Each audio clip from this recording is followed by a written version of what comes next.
I have a good KMP related question that I'm sure other advisors have tussled with. Young Will has clients looking to grow his book, and we bring Joe over from Edward Jones, joining the KMP fold. So I think a question that we're thinking about and other advisors are thinking about is how do we allow them to have some voice in the marketing process or content creation without taking away from the brand and still making KMP feel like the warm hug that it is, Corey? Fun, deep question. Philosophical. We're going deep philosophical right out the jump. I think what you do here is you let them run with it via their own channel, right? And it becomes Will Miller.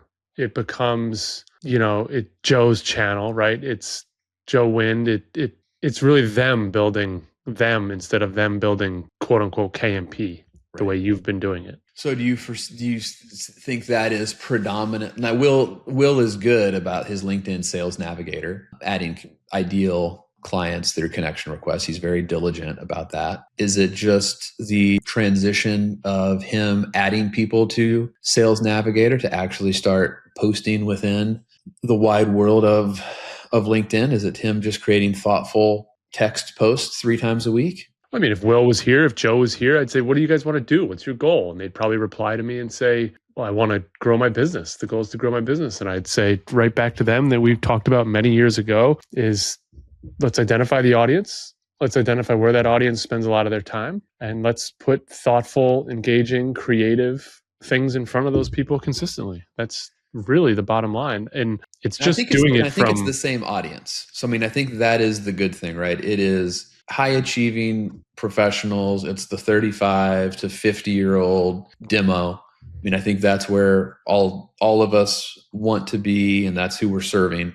So, I mean, I think the audience is the same. So I think that's helpful. Think about it like this. If you worked at Fidelity, Vanguard, T. Rowe Price, any one of the big ones, right? On the desk as an internal and compliance kind of let you do your thing, which they should, you wouldn't be using the brand to grow your territory. You'd be using the things you've learned within your territory from the advisors you serve and sharing that stuff out in the community. The brand would be a byproduct of that. And that's what I would recommend that Joe and Will are doing. KMP is not the story here.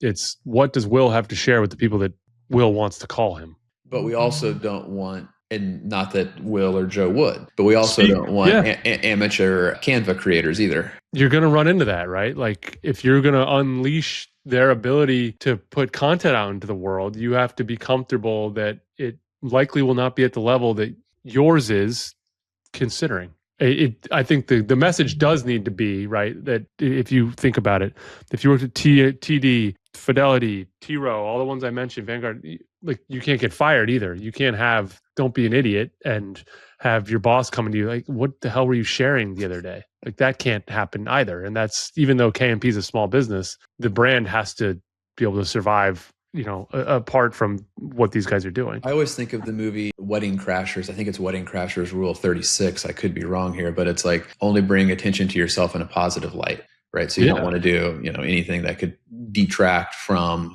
the overall, obviously you don't want to do anything that would hurt yourself, but also you don't want to do anything that would hurt the brand either. They're going to put out stuff if you give them the green light that you're going to be like, it gives you a little cringe here and there. That's just the reality of it. And you're going to see things like, shit, I wouldn't have done that, or I wouldn't have done it that way, or that could look a whole lot better than it does. Does that negatively affect Know My Plan? Maybe. It depends how much Know My Plan is integrated into it. So that would be my whole thing of like, if you guys are out here trying to grow the business, but let's not do so at the detriment of the business. The cash cow. Yeah. So if you were me, would you allow them to create content? You don't really have a choice if you're trying to allow them to create their own book, do you? I guess there's always a choice. Right. But you can't rule with my way or the highway, But also grow your book of business. Should I give them guardrails or just learn the way of hard knocks? I have a feeling here's what I really think in my gut. I love this is fun, real time. And when I doubt we'll edit this. So this is good. I think what'll happen is it's going to be a hard 45 days for you. And then you're going to see that they either quit, give up, it gets really sporadic, or they decide that they want to talk to you about hiring help to help them with it. But other than that, like, I think you got 45 days and you can kind of breathe again. As far as advisor content goes, just before we move and switch gears a little bit here, is boy, how the world has changed. It looks a lot different late February 2026 than it did 2023, 24. Do you agree? How do you think it's different? I'm either not seeing a lot of it, or there's a lot of quitting going on. I'm seeing a lot of the feeds just turn lazy, where it's like the content really has nothing to do with what they do for work. It's really all about attention gathering at this point for some of these people, which I don't think is the right thing to be doing. I'll summarize it. I think advisors have either quit, walked away, they're taking their eye off the ball, or they've gotten lazy with what they put out and think that engagement equals business, which it doesn't. Yeah, I think maybe it's the rise of Instagram and TikTok, that there is the dopamine hits that come from views and comments that will never lead to business, but it is views and comments. I do think there's a ton of that. I do think the message has largely been received that you're not going to educate your way to getting more clients. You're not going to post an 8-minute video on these are the reasons why you should do a Roth conversion in 2026. That's going to be a hard watch on Instagram, LinkedIn, Facebook. So I would say, I think advisors got the memo. Education doesn't work. I would agree to a point. I don't think they've gotten the memo on YouTube. I think that is still a game being played there. But it's the game for the dopamine, not a game for the end results, right? I mean, I think that is all feel good fluff. But so I think, on one end, there was like, speaking more of like the social channels like LinkedIn, I'm going to lump in LinkedIn, Instagram, Facebook together, Twitter for a second. Yep. So you have on one end, there was like the education people. And then you have on the other end of like fluffy stuff that's going to get likes, pictures of you on vacation, pictures of your kids. The garage. Yep. The garage, working out, all that stuff, right? Not that stuff can't be sprinkled in, but I think there's like, we went from one side of the equation all the way to the other. And then I think what you have been consistently preaching for the past 5-7 years is the who we help, how we work together type of conversations that you just do not see consistently being done. And I think that's what actually leads to the results. Like, you can't say enough who you help and why and who you do your best work for. Like, you need that message out there all the time, not once a year, not once a quarter, like once a week. You need to have some sort of message out there consistently letting people know, because guess what? The average ideal client is not seeing your stuff every day. They might only see your stuff, 3 or 4 times a year. So you've got to be constantly showing the stuff that really matters to someone who does have that epiphany, that pain point, whatever it might be, that says, you know what, today's the day, I'm going to make the call. And you just happen to hit them with something that's relevant. Couldn't agree with you more. Is that please continue to say the same things over and over and over and over and over again, just in different ways. Because to your point, I loved what you said there.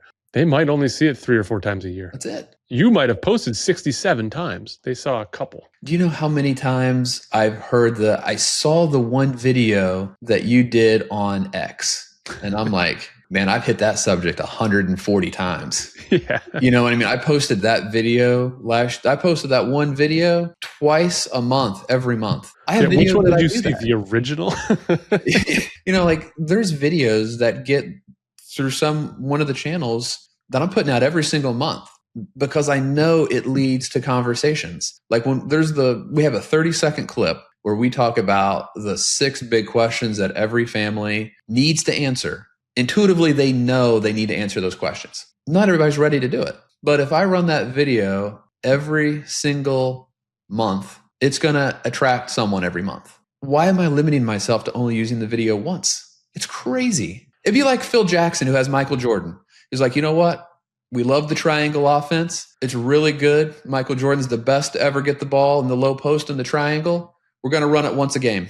We're going to run it once.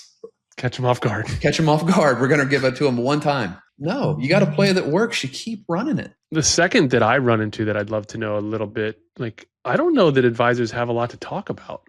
Why is that? I mean, how can you not? I mean, this is annual review season, by the way. Like, I'm all fueled up on client conversations, hearing, themes that I think are really exciting. The only way that you don't have stuff to talk about is you're not talking to your clients. Like, if you're talking to your clients, you have things that you want to share with people in your network. Right? Like even if every conversation is the exact same, there's a nuance within every conversation that's different. I cannot tell you. This year, 2026, is the year of the home renovation. You have a group of people at 2.5% mortgage rates that, right or wrong, they ain't leaving. They're in the ideal school, and to get a house in their school district that they want to be in is going to cost them an astronomical number to get the house that they want. But everybody is doing, these $200,000 to $500,000 renovations to create their ideal home without having to move. I mean, that is a recurring theme. And I have some really good, I think, talking points and ways to think about that, get ahead of it, that I want to share with people. Because I know that if we're having 15%, 20% of our conversations are leading to we're going to remodel our home because we have a 2% mortgage, we're never going to leave it. We love our home, we love our neighbors. I would be willing to bet that we got a whole lot of other people in our network that's thinking through the same thing.